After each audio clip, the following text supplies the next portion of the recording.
এতে কেহবাতো শ্ৰেষ্ঠ সংগ ভকতৰ এবে সেইটো শুনা সুত মহাশয় কৃষ্ণ পদ যুগ মাত্ৰ যাহাৰয়া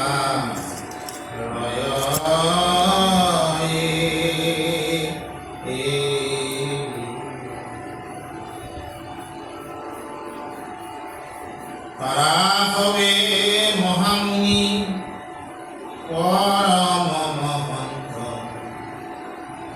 সন্নিধি মাত্ৰকে সদ্য পবিত্ৰ কৰন্ত ভকতিৰ প্ৰতিবন্ধ যত পাপচয় ভকতজনৰ সেৱা দেখে নষ্ট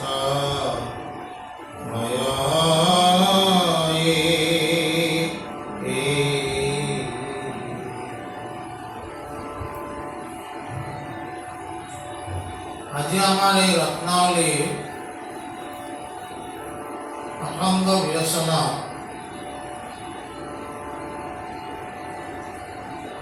শৌনক আদি ঋষিসকলৰ কথা কোৱা হৈছে।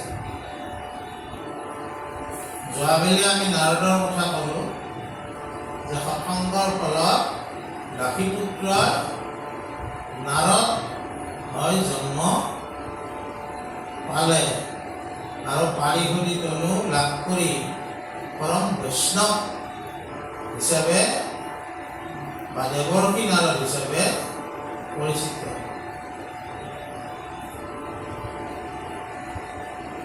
আজি তাৰমানে শৌনক ঋষিৰ কথা কোৱা মানে কি হৈছে, মহাপুৰুষ শংকৰদেৱে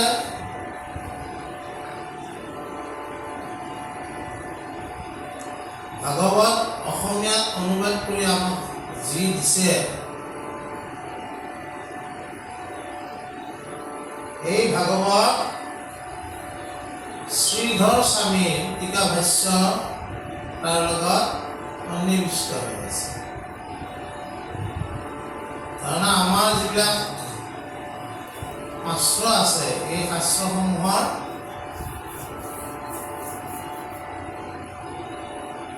বেলেগে বেলেগেও টীকা ভাষ্য তৈয়াৰ কৰে। তাৰপিছত শংকৰদেৱ গুৰুজনাই শ্ৰীধৰ স্বামী শংকৰদেৱ গুৰুজনাই প্ৰথম স্কন্ধ ভাগৱত ৰচনা কৰিছে। আৰু এই ভাগৱতৰ আৰম্ভণিতে যিটো ঘটনাৰ দ্বাৰা ৰচনা কৰিছে, সেই ঘটনাটো মই অলপ কৈছোঁ।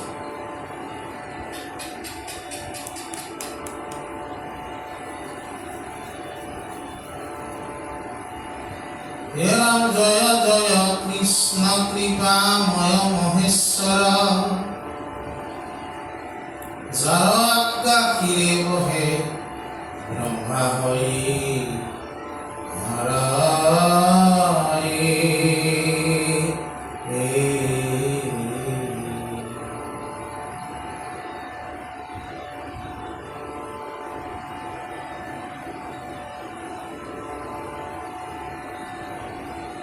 এই ভাগৱতৰ যিটো পৰম্পৰা আছে, তিনিটা পৰম্পৰা। এটা পৰম্পৰা ভগৱন্তই জ্ঞান বিজ্ঞান তদং ৰহস্য, চাৰিটা শ্লোকত ব্ৰহ্মাক পদ্মজনী ব্ৰহ্মাক কৈছিল। ব্ৰহ্মাই নাৰদক ক'লে, নাৰদে ব্যাসক ক'লে, ব্যাসে শুকক, শুকে পৰীক্ষিত, আৰু পৰীক্ষিত কওঁতে ঋষি সমস্তই শুনিছে।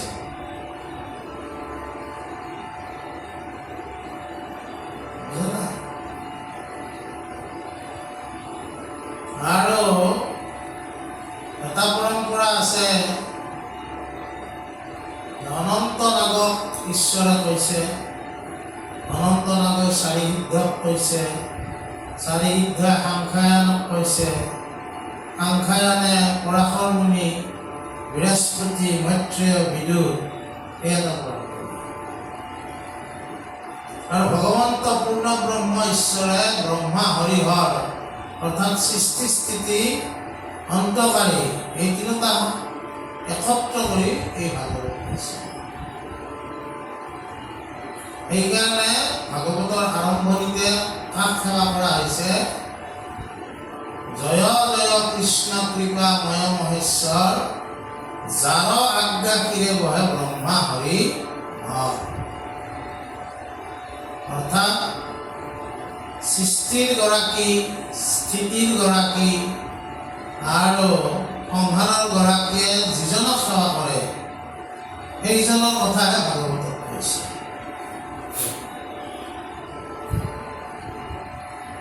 আজি আমাৰ ৰত্নাৱলীত আমি কিয় ক'বলৈ ওলাইছোঁ?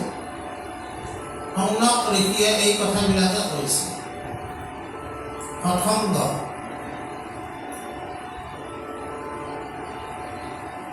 বুকে ভাগৱত যেতিয়া ঋষি সমাজক ক'লে, ঋষি সমাজে পুনৰবাৰ ক'বলৈ অনুৰোধ কৰিলে।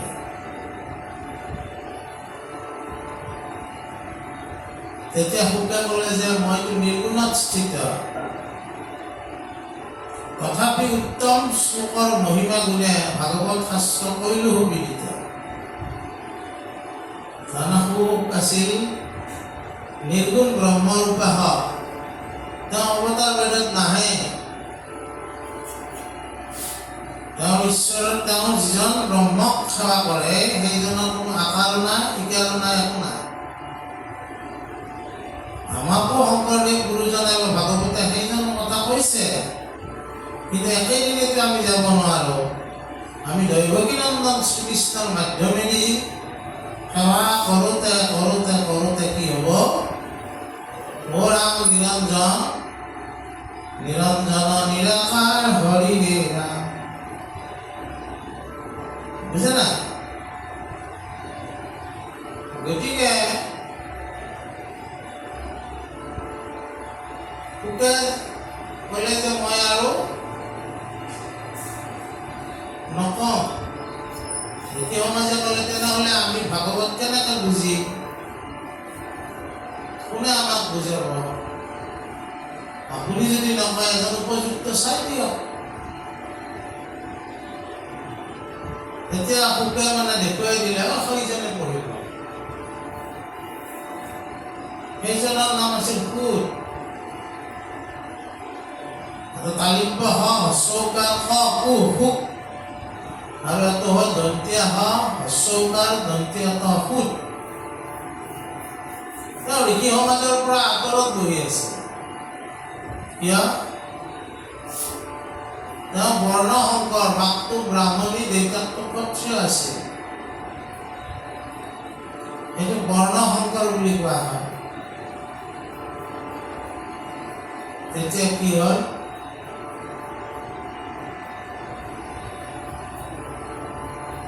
৬০,০০০ ঋষি ৩২,০০০ উঠি গ'ল যে আমি এই বৰ্ণ শংকৰ সুতৰ মুখে ভাগৱত নুশুনো। ২৮,০০০ ঋষিয়ে শুনিবলৈ ওলালে। সেই ২৮,০০০ ঋষিয়ে শুনা ভাগৱত শংকৰদেৱ গুৰুজনাই আমাক প্ৰদান কৰিছে। ২৮,০০০ ঋষি বেদত প্ৰধান, বিষ্ণুৰ নৈমিষ ক্ষেত্ৰ মহাপুণ্য স্থান, মান্য কৰি হিতক পাতিলা সত্ৰ তথা শৌনক প্ৰমুখে শুনে ভাগৱত কথা। এই শৌনক ঋষিৰ কথা আজি ৰত্নাৱলীত কৈছে। নৈমিষাৰণ্য ২৮,০০০ ঋষি এই সূত্ৰকে কি কৰিলে? সত্ৰ পাতিলে। শংকৰদেৱে সত্ৰ শব্দটো ইয়াত প্ৰথম ব্যৱহাৰ কৰিছে।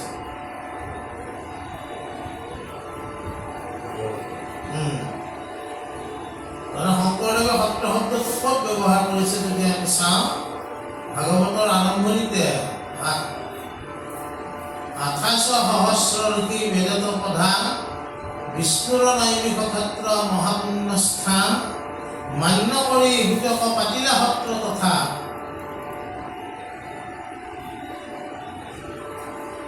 সৌনক প্ৰমুখে শুনে ভাগৱত কথা।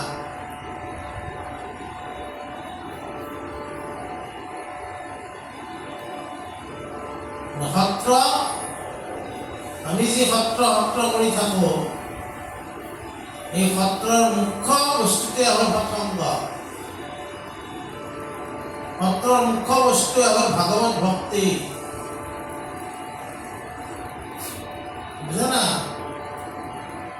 আৰু এই সৌনক ঋষিয়ে বা সৌনক আদি কৰি ঋষিসকলে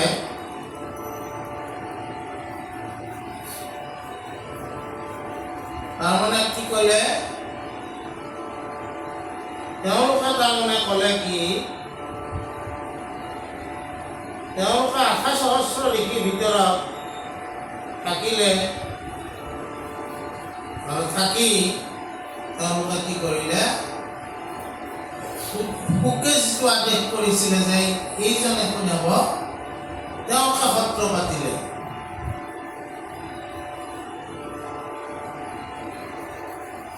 সত্ৰ মানে যাৰ লগত থাকিলে সৎসংগ সৃষ্টি হ'ব।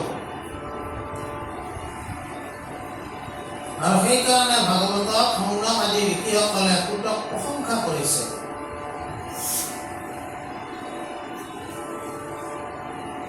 বুজা না? কৈছে যে কি যত স্বৰ্গ সুখ যিটো মুখ্য হুল মূল ভকতৰ সংগৰ অল্প নাহি তোৰ, তুমি হেন মহন্তক ভাগ্য পাইও লাগ।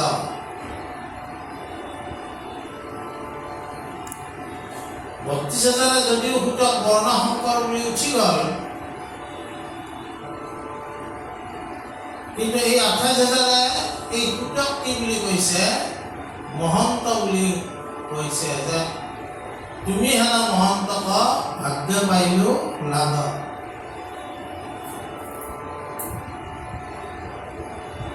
আৰু কৈছে যে যত স্বৰ্গ সুখ যিটো মুখ্য সুখ মূল ভকতৰ সংগৰ অল্প নাহি তোৰ, স্বৰ্গ সুখ মুখ্য সুখ যিমান সুখ আছে ভকতৰ সংগ সুখৰ লগত তাৰ তুলনা নহয়। গতিকে তোমাৰ দৰে এজন মহন্ত বা ভকতক আমি আজি লাভ পাইছোঁ আৰু তোমাৰ শ্ৰীমুখেৰে আমি শ্ৰীমদ ভাগৱতৰ কথা শুনিম। ইমান দিনে বহুত যাগ যজ্ঞ কৰিলোঁ, হোম ধূমে ধূম্ৰ বৰ্ণ হৈল কলেব, গা আমাৰ ধোৱা বৰণীয়া হৈছে, কিন্তু আমাৰ আধৰুৱা যেন লাগে, আমি যেন কিবা কৰা নাই। তুমি হেন মহন্তক আজি আমি ভাগ্য পাইছোঁ লাভ, আৰু তুমি আমাক সেইজন ভগৱন্তৰ কথা শুনোৱা, কৃষ্ণ কথা। তেতিয়া সুতেও কৈছে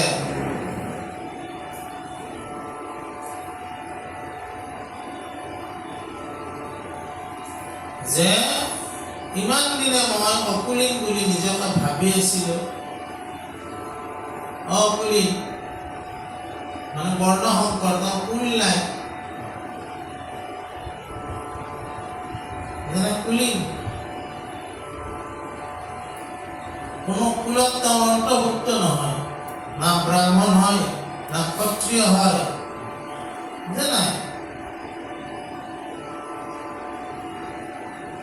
কিন্তু তোমালোকে মোক যেনেকে ব্যৱহাৰ কৰিছে, তোমালোকৰ ব্যৱহাৰে মোক কি কৰিছে? আপ্লুত কৰিছে। কাৰণ এনেকুৱা ব্যৱহাৰ মই পাম বুলি ভবাই নাছিলো। কিন্তু এটা কথা,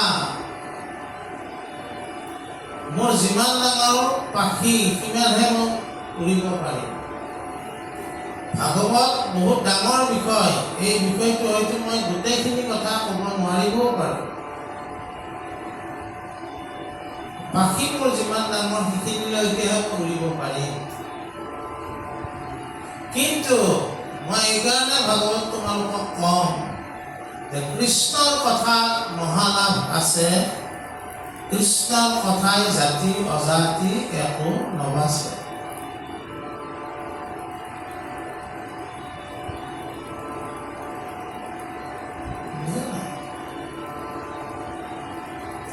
আৰু এইকাৰণে কম বোলে গ্ৰাম্য কথা কথনে মলিন হৈ ভাঙি তাক শুদ্ধ কৰো কৃষ্ণ কথা ক বখানি। গ্ৰাম্য কথা মানে কি খালো কি নাখালো, ক'ত গলো, কাক কাক বন্ধু কৰিলো, কাক কাক শত্ৰু কৰিলো, এইবিলাক গ্ৰাম্য কথা। এইবিলাক যদি আমি বেছিকৈ কৈ থাকোঁ, শুনি থাকোঁ, তেনেহ'লে আমাৰ অন্তৰখন মলিন হ'ব। কিন্তু সেই মলিন অন্তৰটো চাফা কৰা একমাত্ৰ উপায় হ'ল ভগৱত কথা। সেইকাৰণে মই তোমালোকক কম। আৰু কৈছে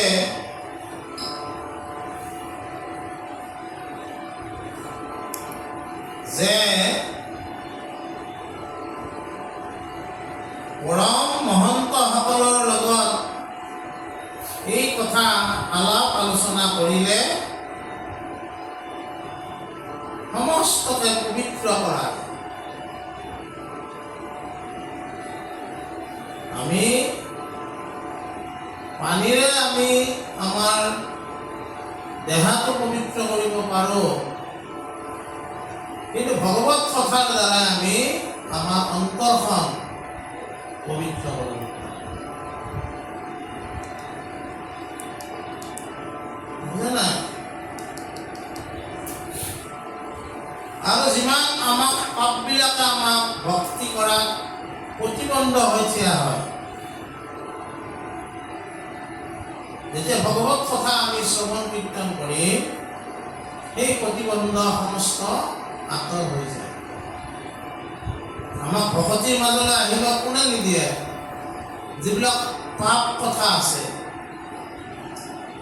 কিন্তু যেতিয়া ভগৱত কথা আমি শ্ৰৱণ কীৰ্তন কৰিম, এই পাপসমূহ অনায়াসে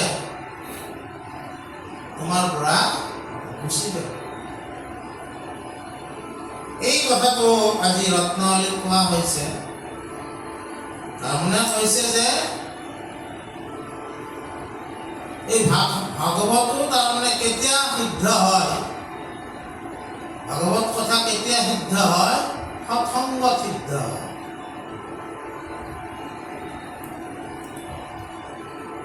সৎসংগ ভাগৱত সিদ্ধ হয়। তাৰপিছত কি কৈছে? হেৰা হৰিপদ অন্তে গংগা পতি ভৈলয়েৰা এৰি সিতু চৰণে সমিতি। কৃষ্ণৰ চৰণ সমান ঘট গংগা দেৱী অনন্ত পবিত্র যেবে চিরকালে সেবি অন্তর বিয়াত হরি সদা প্রবর্তন্ত এতে কে গঙ্গাত করি গরিষ্ঠ মহন্ত।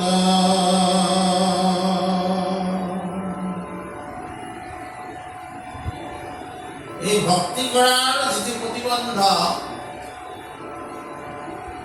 ভকতৰ সেৱা কি শেষ হয়। তুমি যদি ভকতৰ সেৱা কৰিবলৈ আহা, ভকতৰ সৎসংগ, তুমি ভগৱত প্ৰেমী হ'বা, ভগৱত কথা শুনিবা, আৰু ভগৱত কথা শুনিলে তোমাৰ পৰা পাপবোৰ দূৰ হয়। ইয়াতে এটা কথা কৈছে কি, গংগা পবিত্ৰ তীৰ্থ বুলি কৈছে। এই পবিত্ৰ গংগা ভগীৰথে পৃথিৱীলৈ নমাই আনিছিলে। গংগা কেনেকৈ আহিছে? বামন স্বৰূপে অদিতিৰ বাক্য পালি, ইন্দ্ৰ কথা পিলা চলে গলিকনি কালি, তৰুক আক্ৰমিলা চৰণৰ গতি, তজু পাদু ঢকে গংগা হইলে উতপতি। যেতিয়া ইন্দ্ৰক আসনত বহোৱাৰ কাৰণে অসুৰ বলি আছিল অসুৰ ৰাজ, কিন্তু বলি এনেই বলি বুলি কোৱা নাই, ইমান বলি হৈ গ'ল যে ইন্দ্ৰৰ আসন বলিয়ে অধিকাৰ কৰিব লগা, ত্ৰিক্ষৰ অধিপতি হৈ গ'ল। ঈশ্বৰে কি কৰিলে? এই বিশ্ব ব্ৰহ্মাণ্ডৰ ভাৰসাম্য ৰক্ষাৰ কাৰণে বামন ৰূপ ধৰি বলিক চলনা কৰিলে। 3 পদ ভূমি খুজিলে, সেই 3 পদ ভূমিতে মানে 2 পদতে তেওঁ কি কৰিলে? গোটেই স্বৰ্গ মৰ্ত্য পাতাল আগুৰি পেলালে, আৰু এটা পদ বলিয়ে নিজৰ মাথাত পাতি ল'লে। এই যে ভগৱন্তৰ যি চৰণ, এই চৰণৰ দ্বাৰাই গংগা উৎপত্তি হয়। চৰণত চৰণেদি আগুৰি পেলালা নহয়, তজুপাদু ঢকে গংগা হইলা উতপতি। চৰণ ধুৱাই গংগাক নামি আহিল। বেছি জোৰা অহাৰ কাৰণে মহাদেৱে কণ্ট্ৰল কৰিলে।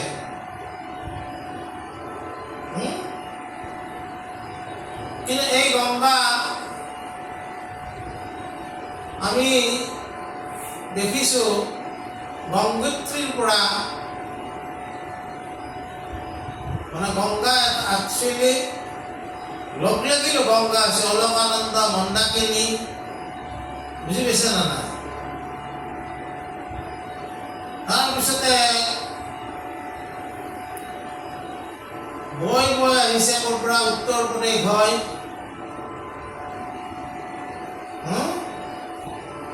আহি আহি আমাৰ বেংগলৰ মাধ্যমেদি, বেংগলত আকৌ ইয়াত দুটা সুতি হৈ গৈছে, হয় দুইটাই ক'ত পৰিছে?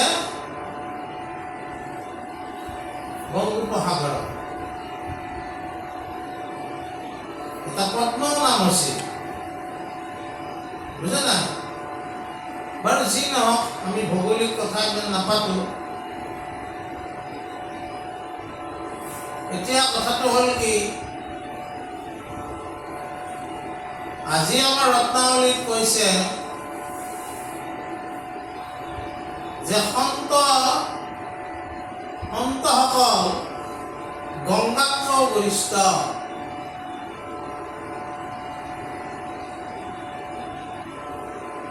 কাৰণ সন্তসকলে তোমাৰ অন্তৰ তেওঁলোকে ধুৱাব পাৰে। কি কথাৰ দ্বাৰা? ভগৱত কথাৰ দ্বাৰা। বুজা না? আৰু সেইকাৰণে গংগাই ঈশ্বৰৰ ওচৰত প্ৰাৰ্থনা কৰিছিলে যে তেনেকুৱা সন্তৰ যাতে মই চৰণ ধুৱাব পাৰোঁ। গংগাক আমি গৰিষ্ঠ বুলি সকলোৱে পূজা কৰোঁ, কিন্তু গংগাই কাক গৰিষ্ঠ বুলি কৈছে? গংগাই কৈছে যে সন্তসকলহে মুখ্য গৰিষ্ঠ, কাৰণ তেওঁলোকে কি কৰিব পাৰে? তেওঁলোকে আন্তৰিক বুদ্ধি দিব পাৰে মনুষ্যক।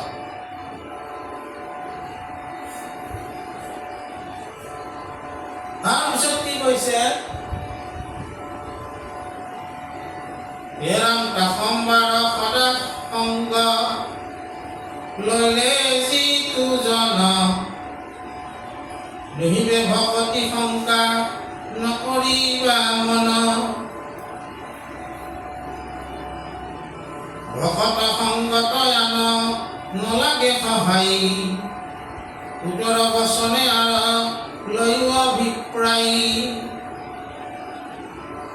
অভক্তৰ স্বভাৱ মলিনয়াতিশয় ম্লেসাদি শৰীৰ তান হৈবেক নিশ্চয়। সম্প্ৰতিজতেক কৰ্ম কৰে বিদ্যমান নোহে হিতু ভুৱন সমস্তে অকল্যাণ। কৃষ্ণৰ সেৱৰ হব পৰম নিৰ্মল জগতক পবিত্ৰ কৰে তাহাৰ সকল। তাসম্বাক ভাৱাতি কৰন্তে সদায় ভক্তি প্ৰতিবন্ধ নষ্ট হুৱে সমুদায়। গুছে হবে চিত্তৰ বিক্ষুভয় আছে যত নিশ্চল ভকতি হুৱে কৃষ্ণ চৰণত। অধম উদ্ধাৰ হুৱে সন্তৰ সংগত ইহাৰ প্ৰমাণ লৈও পুতৰ বাক্যাত। আজি মোৰ মহাহৰি কৰ নাহি সীমা সাধুৰ সংগৰ কিনো আশ্চৰ্য মহিমা। প্ৰতিয়ত হন্তে ব্ৰাহ্মণিত ভৈৰ জাত অপবিত্ৰ সুত জাতি জগতে প্ৰখ্যাত। ধনময়ী মহিল মোৰ জন্মৰ সাফল তোমাৰ সংগে মুখ কৰিলা নিৰ্মল। অকুলিন হেন দুখ মনত আছিল গুৰু প্ৰসাদত সমস্তে গুচিল। শুনক প্ৰভৃতি তোৰা হব মহাজন তুমি হবে মোক সাদা ৰাহায় অনুক্ষণ। তাৰমানে কি কৈছে?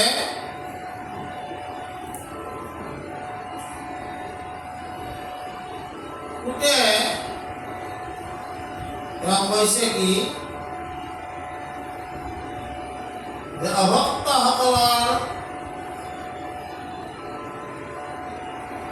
স্বভাৱ চৰিত্ৰ মলিনতা সন্নিবিষ্ট হৈ থাকে আৰু তেওঁলোকৰ চিন্তা চৰ্চা আৰু তেওঁলোকৰ কৰ্মপন্থ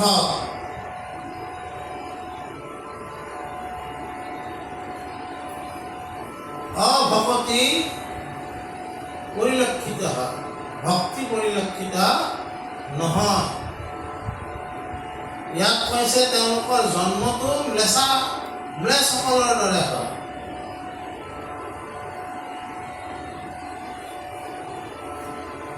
আৰু সেইকাৰণে তেওঁলোকৰ দ্বাৰা জগতৰ কোনো কল্যাণ নহয়।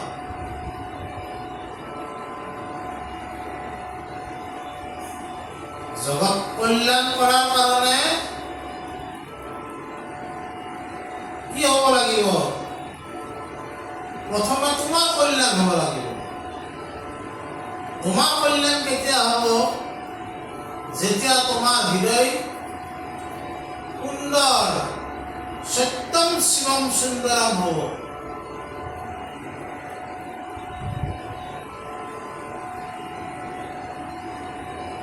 কেতিয়া হ'ব? ভকতি প্ৰসাদ। ভকতি প্ৰসাদ যেতিয়া তুমি লাভ কৰিবা, তোমাৰ হৃদয় সত্যম শিৱম সুন্দৰম আৰু এই সত্যম শিৱম সুন্দৰম ভকতসকলৰ হৃদয় হয়। আৰু সেইকাৰণে তেওঁলোকতো নিজে পবিত্ৰ হয়ে তেওঁলোকৰ দ্বাৰা জগতো পবিত্ৰ কৰায়। কুটে কৈছে যে মোৰ গুৰু, তেওঁ শুকক গুৰু বুলি কৈছে। আৰু শুকৰ পৰা শুনিছে, তেওঁ দূৰৰ পৰা হ'লেও তেওঁ শুনিছে, শুকক গুৰু বুলি কৈছে। শুক গুৰুৰ প্ৰসাদত যি মই ভাগৱত কথা পাইছোঁ, আজি তোমালোকৰ দৰে মহা মহা সন্তসকলে, ঋষিসকলে মোক যে তোমালোকে মহন্ত বুলি কয় আসনত বহাইছা, বুজা নাই? তাৰ কাৰণে মই আশ্চৰ্য মানিছোঁ। কাৰণ ইমান দিনে মই ঋষি সমাজৰ আঁতৰত বহিহে ঈশ্বৰৰ কথা শুনিছিলোঁ। মোৰ মনত ভাৱ আছিল এই সমাজখনত মোৰ স্থান নাই। কিন্তু সেই স্থান নোহোৱা জনকে তোমালোকে কি কৰিছা? ভাগৱতৰ আসনত বহাইছা।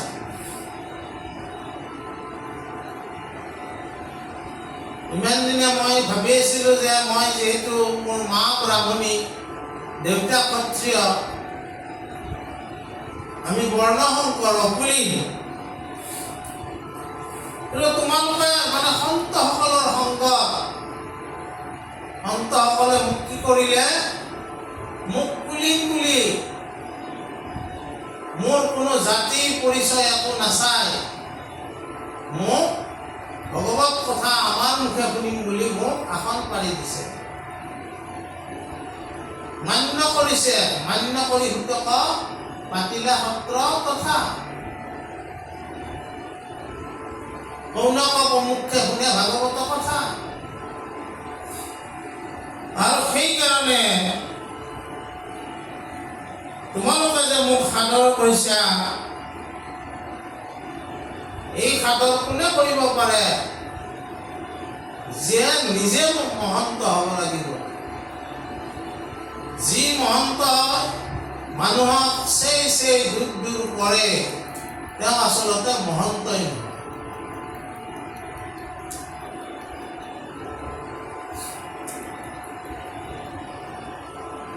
এজন মহন্ত অন্তৰৰ লোকে এজন মহন্ত চিনিব পাৰিব। এই ৩২,০০০ দেখি তেওঁলোকে মুখে নুশুনিলে, মহন্ত বুলি চিনিয়ে নাপালা, কিন্তু ২৮,০০০ পালে। আৰু শংকৰদেৱে আমাক যিটো ভগৱতী পন্থ দিছে, আমি আচলতে এই ২৮,০০০ দেখি যি কথা কৈছে সেই মতেহে আমি চলিব লাগে। এই ২৮,০০০ দেখি একাপ আদৰি ল'লে, যাৰ কোনো জাতি পৰিচয় নাই, আৰু সেইসকলক সুতে নমস্কাৰ কৰিছে, তেওঁলোকে সুতক মহন্ত বুলি কৈছে, আৰু সুতেও তেওঁলোকক সন্ত বুলি কৈছে। সন্ত মহন্ত সমাৱেশ ঘটিছে এই ভক্তিপন্থ। আৰু সেইকাৰণে কৈছে কি যে তোমালোক যিমানবোৰ ঋষি আছা, শৌনকক প্ৰমুখ কৰি তোমালোক সকলো মহাজন, তোমালোকে সকলোৱে ঈশ্বৰৰ নাম গুণ, ইয়াৰ পৰমাৰ্থ তোমালোকে বুজি পোৱা লোক। কিন্তু আমি তথাপি কৰিব লাগিব লোকহিতৰ কাৰণে।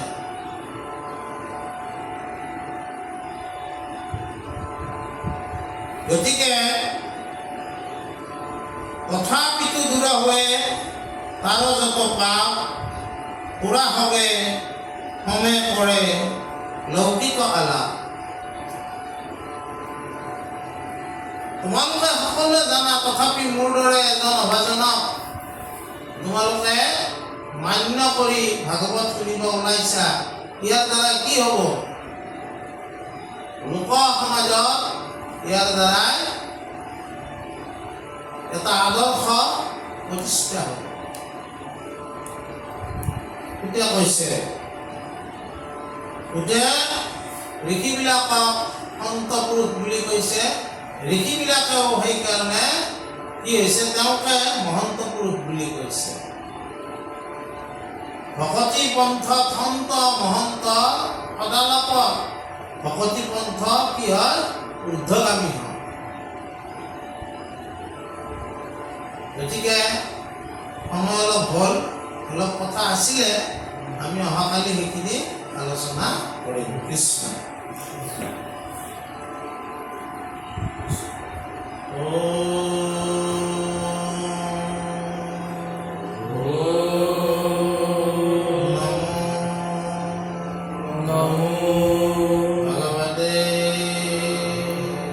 भगवते वासुदेवाय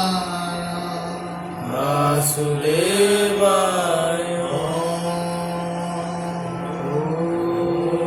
असुतमा शब्दमय असुतमा सद्गमय तमसमा ज्योतिर्गमय तमस्मा ज्योतिर्गमय मृत्युर्मा अमृतं गमय मृत्युर्मा अमृतं गमय शांति शान्ति शांति शान्ति शांति शान्तिः शांति